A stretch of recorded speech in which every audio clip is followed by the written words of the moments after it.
નમસ્કાર મિત્રો, શું તમે ઈચ્છો છો કે તમારા જીવનમાં સુખ, સમૃદ્ધિ અને શાંતિ બની રહે? શું તમે પણ તમારા ઘરમાં પોઝિટિવ એનર્જી, સફળતા અને ખુશહાલીનો વાસ ઈચ્છો છો? તો આજનો આ વિડિયો તમારા માટે છે। વાસ્તુશાસ્ત્ર અનુસાર કેટલાક સરળ અને પ્રભાવી ઉપાયોથી તમે તમારી કિસ્મત બદલી શકો છો।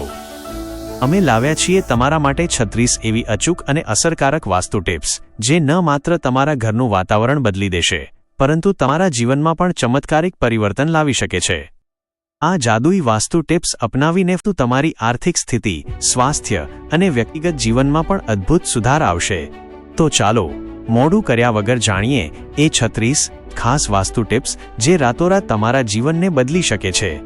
નંબર 1, ઘરનો મુખ્ય વ્યક્તિ જો ભગવાન શિવ અને ચંદ્રદેવના મંત્રોનો દરરોજ જાપ કરે તો તેના ઘરમાં સુખ અને શાંતિનો વાસ રહે છે। નંબર 2, વાસ્તુના નિયમ અનુસાર ઘરના વડીલોને નિયમિત શિવજીના મંત્રોનો જાપ કરવો જોઈએ, આનાથી ઘરમાં બરકત આવે છે। નંબર 3, વાસ્તુશાસ્ત્ર અનુસાર ઘરનો મુખ્ય દરવાજો ઉત્તર અથવા પૂર્વ દિશામાં હોવો સૌથી શુભ મનાય છે। જો ઘરનો મુખ્ય દરવાજો દક્ષિણ દિશામાં હોય તો તેને અશુભ માનવામાં આવે છે।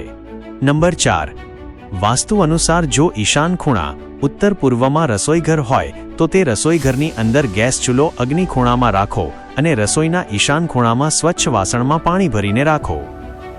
આમ કરવાથી તમારા ઘરમાં ધનનો પ્રવાહ બન્યો રહેશે અને જો ક્યાંય ધન અટક્યું હોય તો તેના મળવાની સંભાવના વધી જશે। નંબર 5, મુખ્ય દરવાજા બહાર કાળા ઘોડાની નાળ લગાવો, નકારાત્મક શક્તિઓ નજીક નહીં ફટકે। ઘરના મુખ્ય દ્વાર પર કાળા ઘોડાની નાળ લગાવવી શુભ માનવામાં આવે છે। નાળનો મુખ નીચેની તરફ હોવો જોઈએ। માન્યતા છે કે આનાથી ખરાબ નજરથી બચાવ થાય છે અને ઘરમાં રહેતા લોકોની પ્રગતિ થાય છે। નંબર 6, દરવાજાની બંને બાજુ શુભ અને લાભ લખો અને બરાબર વચ્ચે એક સુંદર સ્વસ્તિકનું ચિહ્ન બનાવો।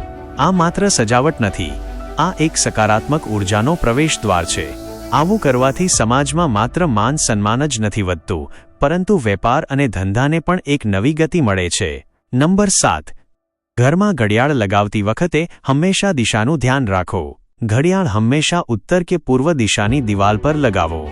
ક્યારેય પણ દક્ષિણ કે પશ્ચિમ દિશામાં ઘડિયાળ ન લગાવવી જોઈએ, કારણ કે આવું કરવાથી તમને આર્થિક હાનિ થઈ શકે છે। આ તમારી પ્રગતિના માર્ગમાં પણ અવરોધ પેદા કરી શકે છે। તેથી હંમેશા ઘરની પૂર્વ કે ઉત્તર દિશામાં ઘડિયાળ લગાવવી જોઈએ। આનાથી તમારી ઉન્નતિના માર્ગ ખુલી જાય છે। 8, ઘરમાં રોજ મીઠાના પાણીથી પોતું કરો। વાસ્તુશાસ્ત્ર અનુસાર એક ચપટી મીઠું તમારા જીવનની અનેક મુશ્કેલીઓ દૂર કરી શકે છે। તે માત્ર તમારા જીવનમાંથી ગરીબી અને નકારાત્મકતાને જ નહીં, પરંતુ તમારા જીવનમાં સકારાત્મક ઉર્જાનો પણ સંચાર કરે છે। વાસ્તુશાસ્ત્ર અનુસાર રોજ પાણીમાં દરિયાઈ મીઠું ભેળવીને ઘરમાં પોતું કરવું જોઈએ। મિત્રો, આ વાત સાંભળવામાં ખૂબ જ સાધારણ લાગે છે, પરંતુ તે તમારા નસીબના બંધ દરવાજા ખોલી શકે છે અને ગરીબીને દૂર કરી શકે છે। નંબર 9, જે ઘરમાં તુલસીનો છોડ નથી હોતો ત્યાં લક્ષ્મીજીનો વાસ ક્યારેય નથી થતો। જો તમે ઈચ્છો છો કે તમારા ઘરમાં લક્ષ્મીજી હંમેશા કાયમી રૂપે નિવાસ કરે તો ઘરની પૂર્વ કે ઉત્તર દિશામાં એક તુલસીનો છોડ અવશ્ય લગાવો। આવું કરવાથી માનસિક, શારીરિક અને આર્થિક લાભ પ્રાપ્ત થાય છે।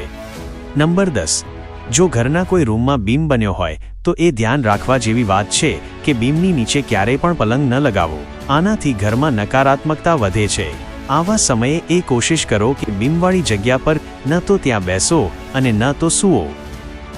નંબર 11, ઘરમાં સૂતી વખતે હંમેશા તમારું માથું દક્ષિણ દિશામાં અથવા પૂર્વ દિશામાં રાખો। આમ કરવાથી મનમાં સકારાત્મકતા જળવાઈ રહે છે, સ્વભાવમાં શાંતિ અને સ્થિરતા આવે છે। પરંતુ ધ્યાન રાખો, ક્યારેય પણ પશ્ચિમ કે ઉત્તર દિશા તરફ માથું રાખીને ન સૂવું। આમ કરવાથી માનસિક અશાંતિ અને નકારાત્મક ઉર્જા વધી શકે છે। નંબર 12, મુખ્ય દ્વારની સામે સીડીઓ ન હોવી જોઈએ અને જો શક્ય હોય તો સીડીઓના શરૂઆતમાં અને અંતમાં દરવાજો જરૂર બનાવવો। નંબર 13, ઘરમાં ભૂલથી પણ અરીસો પશ્ચિમ કે દક્ષિણ દિશામાં ન લગાવો। મનાય છે કે આવું કરવાથી પ્રકૃતિમાં બાધા આવે છે। નંબર 14, ઘરમાં પૂજા કરતી વખતે ઘંટડી જરૂર વગાડો। આવું કરવાથી ઘરનું વાતાવરણ શુદ્ધ થાય છે અને ઘરમાં સકારાત્મક ઉર્જાનો પ્રવાહ થાય છે। તેથી દરરોજ સ્નાન કર્યા પછી જ્યારે પણ પૂજા કરો ત્યારે ઘરમાં ઘંટડી જરૂર વગાડો। નંબર 15, પૂર્વ દિશામાં ઘરની સંપત્તિ અને તિજોરી રાખવી ખૂબ શુભ હોય છે. તિજોરીને પૂર્વ કે ઉત્તર દિશામાં રાખો અને બની શકે તો તિજોરીનો કલર આછો ગુલાબી રાખો. નંબર 16. તિજોરી અથવા તમે જ્યાં ધન રાખો છો તે જગ્યાએ બેઠેલા લક્ષ્મીજી અને 2 હાથીની તસવીર અચૂક લગાવો. શાસ્ત્રો અનુસાર આ પ્રકારની તસવીર લગાવવાથી તમારા ધનમાં વૃદ્ધિ થાય છે અને ઘરમાં સુખ સમૃદ્ધિ આવે છે. નંબર 17. ઘરેણાં ચાલતા ચાલતા ક્યારેય ન પહેરવા જોઈએ. આનાથી પ્રગતિમાં અવરોધો આવે છે. પૂર્વ કે ઉત્તર દિશામાં ઘરેણાં પહેરવા શુભ માનવામાં આવે છે. કહેવાય છે કે આનાથી માનવ પ્રતિષ્ઠામાં વૃદ્ધિ થાય છે. નંબર 18. વાસ્તુશાસ્ત્ર અનુસાર ખરાબ દવાઓ રાત્રિના સમયે જ ફેંકવી જોઈએ, જેનાથી શારીરિક કષ્ટોમાંથી મુક્તિ મળે છે. નંબર 19. સીડીની નીચેની જગ્યાને ટોયલેટ, કિચન કે સ્ટોર રૂમ તરીકે ઉપયોગ કરવાથી માનસિક અને દિલની બીમારીઓ થઈ શકે છે. નંબર 20. ઘરમાં સવાર સાંજ ગુગળ અને કપૂરનો ધૂપ અચૂક કરવો જોઈએ. આમ કરવાથી બીમારી પેદા કરનારા વાયરસનો નાશ થાય છે અને ઘરમાં રહેતા તમામ સભ્યો નિરોગી રહે છે. નંબર 21. વાસ્તુશાસ્ત્ર અનુસાર ઘરની વચ્ચે કોઈ પણ ભારે ભરખમ ફર્નિચર રાખ્યું હોય તો તેને હટાવી દો, કારણ કે વાસ્તુશાસ્ત્રમાં આ જગ્યાને બ્રહ્મસ્થાન માનવામાં આવે છે. આ સ્થાન પર ભારે વસ્તુઓ રાખવાથી રોગ ઉત્પન્ન થાય છે. નંબર 22. ઘરના દરવાજા પાસે તૂટેલા ફાટેલા જૂતા ચંપલ ન રાખો. ફેલાયેલા અને તૂટેલા ફાટેલા જૂતા ચંપલ પણ ઘરમાં આર્થિક તંગીને પ્રોત્સાહન આપે છે. નંબર 23. ઘરના અગ્નિ ખૂણામાં જો તમે દરરોજ રાત્રે આછા લાલ રંગનો બલ્બ પ્રગટાવો છો અથવા સંધ્યા સમયે લગભગ અડધો કલાક દીવો કરો છો તો પરિવારના સભ્યોનું સ્વાસ્થ્ય વધુ સારું રહે છે. નંબર 24. બાથરૂમમાં દરવાજાની બરાબર સામે અરીસો ન રાખો. આનાથી ઘરમાં નેગેટિવ એનર્જી વધે છે, જે ઝઘડાનું કારણ બને છે. નંબર 25. જો પરિવારના બધા સભ્યો એકસાથે બેસીને ભોજન કરે તો ઘરમાં સુખ શાંતિ જળવાઈ રહે છે. શક્ય હોય તો દિવસમાં ઓછામાં ઓછું એકવાર બધા લોકો સાથે મળીને દક્ષિણ પશ્ચિમ દિશા એટલે કે નૈઋત્ય ખૂણામાં ભોજન કરે. તેનાથી ઘરના તણાવ અને ક્લેશ દૂર થાય છે અને સમૃદ્ધિ વધે છે. નંબર 26. ઘરની છત પર કબાડ કે ફાલતુ સામાન ન રાખો, અન્યથા પરિવારમાં રોગોનું આગમન થઈ જાય છે. નંબર 27.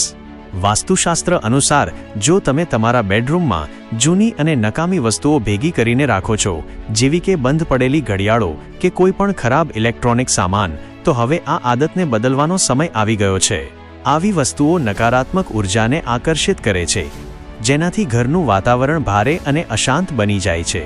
એટલું જ નહીં, તેનાથી બીમારીઓ વધવા લાગે છે અને ઘરમાં હંમેશા પરેશાનીઓ રહે છે. તેથી સાફ સફાઈની સાથે સાથે ઉર્જાની પણ સફાઈ જરૂરી છે. નંબર 28. વાસ્તુશાસ્ત્ર અનુસાર ઘરના મુખ્ય દરવાજા પાસે કાંટાવાળા છોડ ન લગાવવા જોઈએ.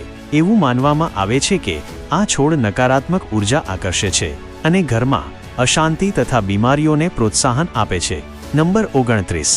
બાથરૂમમાં ખાસ કરીને નીલા રંગની ડોલ રાખો, જેનાથી કર્જમાંથી મુક્તિ મળે છે, તથા નહાવા માટે લાકડા કે પથ્થરનો પાટલો અવશ્ય રાખો. નંબર 30. વાસ્તુશાસ્ત્ર અનુસાર વસ્ત્રો વિના સ્નાન કરવાથી લક્ષ્મીજી નારાજ થાય છે. આથી સ્નાન કરતી વખતે શરીર પર ઓછામાં ઓછું એક વસ્ત્ર અવશ્ય હોવું જોઈએ. નંબર 31. જો તમે ઘરના દક્ષિણ પશ્ચિમ ભાગને બાકીના ભાગો કરતાં થોડો ઊંચો રાખો છો તો ઘરમાં પ્રગતિ અને શાંતિ જળવાઈ રહે છે. મકાનના આ દક્ષિણ પશ્ચિમ ખૂણામાં જો કુદરતી રીતે કોઈ ઊંચાઈ, ટેકરો અથવા ખડક જેવું કંઈ હોય તો તે ખૂબ જ ફાયદાકારક માનવામાં આવે છે. નંબર 32. જો ઘરના ઉત્તર પૂર્વ ઈશાન ખૂણામાં શૌચાલય, ટોયલેટ હોય તો તેને હટાવી દો, નહીં તો જીવનમાં ક્યારેય સુખી રહી શકશો નહીં. જો સુખી થવું હોય તો આ જગ્યાએ ભલેને ગમે તેટલી નાની કેમ ન હોય, જમીનની નીચે એક પાણીની ટાંકી, ભૂગર્ભ જળ સંગ્રહ ટાંકી અવશ્ય બનાવો. તેમાં હંમેશા સ્વચ્છ પાણી ભરેલું રહેવું જોઈએ. આમ કરવાથી ઘરમાં ધનનું આકર્ષણ જળવાઈ રહે છે. નંબર 33. ઘરમાં કચરો કાઢવા માટે જે ઝાડુનો ઉપયોગ થાય છે તેને ક્યારેય પણ ગમે ત્યાં ખુલ્લી ન છોડો. ઝાડુને હંમેશા એવી જગ્યાએ રાખો જ્યાં તે કોઈની નજરમાં ન આવે. કહેવાય છે કે ઝાડુને યોગ્ય જગ્યાએ અને યોગ્ય રીતે રાખવાથી જીવનમાં આર્થિક તંગી નથી આવતી અને તમારે રોજગાર માટે દર ભટકવું પડતું નથી. નંબર 34. રાત્રે રસોડાની ઉંબરે ગંદા વાસણો ક્યારેય ન છોડો. સૂતા પહેલા હંમેશા બધા વાસણો સાફ કરીને રાખો. જો ગંદા વાસણો આખી રાત રસોડામાં પડ્યા રહે તો તે માત્ર નકારાત્મક ઉર્જાને જ આકર્ષિત કરતા નથી, પરંતુ ગરીબીને પણ આમંત્રણ આપે છે. યાદ રાખો, જ્યાં સ્વચ્છતા હોય છે ત્યાં જ લક્ષ્મી નિવાસ કરે છે. નંબર 35. ઘરના મંદિરમાં ક્યારેય કોઈ બીજા દ્વારા આપવામાં આવેલા દેવી દેવતાઓના ચિત્રો ન રાખો. ધ્યાન રાખો, મંદિરમાં ફક્ત એવી જ મૂર્તિઓ કે તસવીરો રાખો જેમની તમે રોજ શ્રદ્ધા અને નિયમથી પૂજા કરી શકો, નહીં તો ભાગ્યમાં અનિચ્છનીય અડચણો આવી શકે છે. નંબર 36. વાસ્તુશાસ્ત્ર અનુસાર ઘરની સામે અથવા કમ્પાઉન્ડની કોઈપણ યોગ્ય જગ્યાએ એક કે તેથી વધુ આસોપાલવના વૃક્ષો અવશ્ય વાવવા જોઈએ. એવું માનવામાં આવે છે કે આ વૃક્ષો ફક્ત વાતાવરણને શુદ્ધ જ નથી કરતા, પરંતુ ઘરમાં ધન અને સમૃદ્ધિના આગમન માટેના દ્વાર પણ ખોલે છે. સદીઓથી તેને સકારાત્મક ઉર્જાનું પ્રતીક માનવામાં આવે છે. તેથી જો તમે અત્યાર સુધી નથી લગાવ્યો તો એક આસોપાલવનો છોડ અવશ્ય વાવો. દોસ્તો, જો તમને અમારી આ જાણકારી સારી લાગી હોય તો વિડીયોને એક લાઇક જરૂર કરો અને તમારા દોસ્તો સાથે શેર કરો. ચેનલને સબસ્ક્રાઇબ કરવાનું ન ભૂલો, જેથી તમને અમારા નવા વિડીયોની નોટિફિકેશન મળતી રહે. વિડીયો જોવા બદલ તમારો આભાર. જય શ્રી રામ, જય બજરંગબલી.